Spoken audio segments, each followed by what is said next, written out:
सवाल है कि कुर्बानी फ़र्ज़ है या सुन्नत है।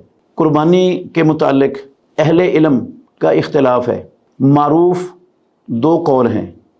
जमहूर का कौल ये है कि कुर्बानी सुन्नत मुअक्कदा है, और बहुत से उलमा वो इस बात के कायल हैं कि कुर्बानी फ़र्ज़ और वाजिब है।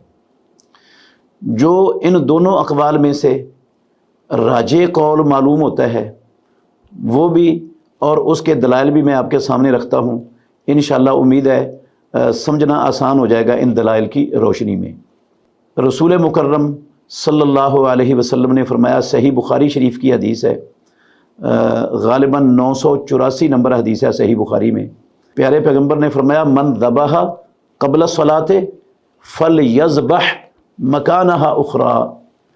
अगर किसी शख्स ने अपनी कुर्बानी का जानवर ईद की नमाज अदा करने से पहले ज़बह कर लिया है तो फल यज़बह ये अमर का सीगा है, हुक्म दे रहे हैं मुहम्मदुर रसूलुल्लाह सल्लल्लाहु अलैहि वसल्लम, फल यज़बह मकानहा उखरा, वो उस जानवर की जगह पर दूसरा जानवर ज़बह करे।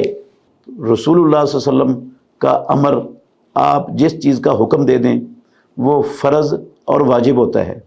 ये उसूल तमाम अहले इल्म के यहाँ मुसल्लमा है।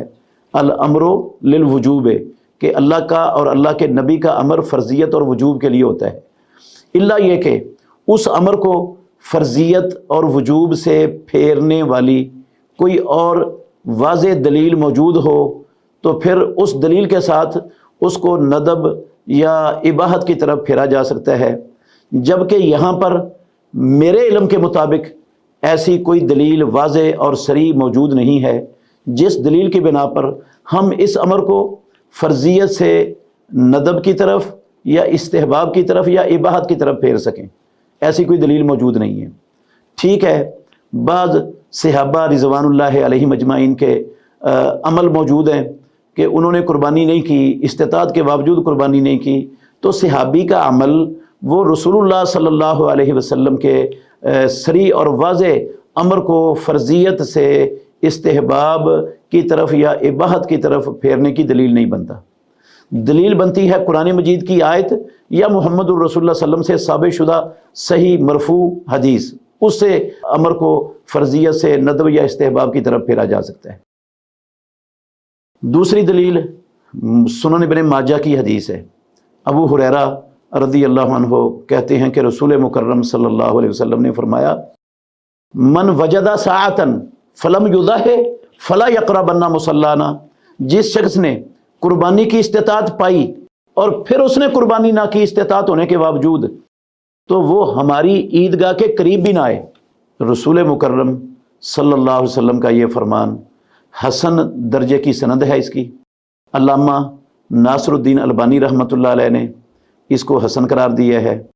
इसी तरह अब्दुल कादर अल अर्नाऊत हैं, शुएब अल अर्नाऊत हैं, इमाम नववी शारे मुस्लिम, उन्होंने भी इसको हसन करार दिया है। हाफ़िज़ बिन हजर रहमतुल्लाह अलैह ने भी इसके हसन होने की तरफ इशारा किया है। तो बड़े बड़े मुहक्किकीन ने इस हदीस पर मरफ़ूअन हसन होने का हुक्म लगाया है। कुछ लोग इसकी सनद पर एतराज़ करते हैं। अगर उनके एतराज़ को अहमियत दे दी जाए तो मौकूफ़न हज़रत अबू हुरैरा रज़ी अल्लाहु अन्हु का ये कौल, ये इसमें किसी को इख्तिलाफ़ ही नहीं है कि ये उसकी सनद सही है, वो साबित है। और सहाबी का ऐसा कौल जो जिसमें अक़ल और क़ियास का दखल ना हो, वो हुक्मन मरफू शुमार किया जाता है। तो ये हुक्मन मरफू फिर भी बन जाती है। अगर इसको अबू हुरैरा रज़ी अल्लाहु अन्हु का कौल भी मान ले, मरफू ना भी साबित शुदा समझें, तो हुक्मन मरफू बन जाएगी। और हुक्मन मरफू तमाम अहले इल्म के नज़दीक हुज्जत और दलील होती है। अब देखें ना, वो हदीस जो आती है, मैं मिसाल दे रहा हूँ कि जिसने इशा की नमाज के बाद एक सलाम के साथ 4 रकतें पढ़ी, वो ऐसे है गोया उसने लैलतुल क़द्र में 4 रकतें अदा की हैं। तो जैसे लैलतुल क़द्र में 4 रकतें अदा करने का अजर व सवाब है, वैसे इशा की नमाज के बाद एक सलाम के साथ 4 रकतें अदा करने का अजर व सवाब है। अब ये मरफू जो अहादीस है ना, उन सब के अंदर कलाम है। कोई भी मरफू हदीस सही सनद से साबित नहीं है। البتہ موقوفات کوئی 4 یا 5 صحابہ سے ان کے اقوال ثابت ہیں، تو تمام اہل علم، علامہ ناصر الدین البانی بھی، پاکستان میں بھی کئی جید علماء، سب کے سب اس بات کے قائل ہیں کہ یہ حکماً مرفوع ہے حدیث، اور اس پر عمل ہو سکتا ہے، کیونکہ اس میں عقل کا اور قیاس کا کوئی دخل نہیں ہے۔ ایسے ہی یہ جو ابو ہریرہ رضی اللہ عنہ والی حدیث ہے، میں نے تو کہا ہے کہ یہ مرفوعاً حسن سند سے ثابت ہے، اور کئی محققین کے اقوال بھی میں نے ذکر کر دیے ہیں۔ اگر چند منٹ کے لیے بفرض محال مان لو کہ مرفوعاً ثابت نہیں ہے، تو موقوفاً ابو ہریرہ رضی اللہ عنہ کا قول ہونا، اس پر کسی کا اختلاف ہے ہی نہیں کہ اس کی سند صحیح ہے، تو یہ موقوفاً اگر اس کو صحیح سمجھ لیں تو یہ حکماً مرفوع بن جاتی ہے، کیونکہ یہ ایسی بات ہے جو عقل اور رائے اور قیاس کے ساتھ نہیں کی جا سکتی۔ تو رسول مکرم صلی اللہ علیہ وسلم کا اتنی سخت وعید فرمانا کہ وہ ہماری عیدگاہ کے قریب تک نہ آئے، وہ کیوں آتا ہے مسلمانوں کی عیدگاہ کے قریب؟ جس کے پاس قربانی کرنے کی استطاعت ہے وہ قربانی نہیں کرتا۔ تو یہ اتنی سخت وعید کسی سنت مؤکدہ یا کسی مستحب عمل کو چھوڑنے پر نہیں ہوتی، یہ اتنی وعید شدید یہ فرض کو چھوڑنے پر ہوتی ہے، یہ بھی اس کے فرض ہونے کی دلیل ہے۔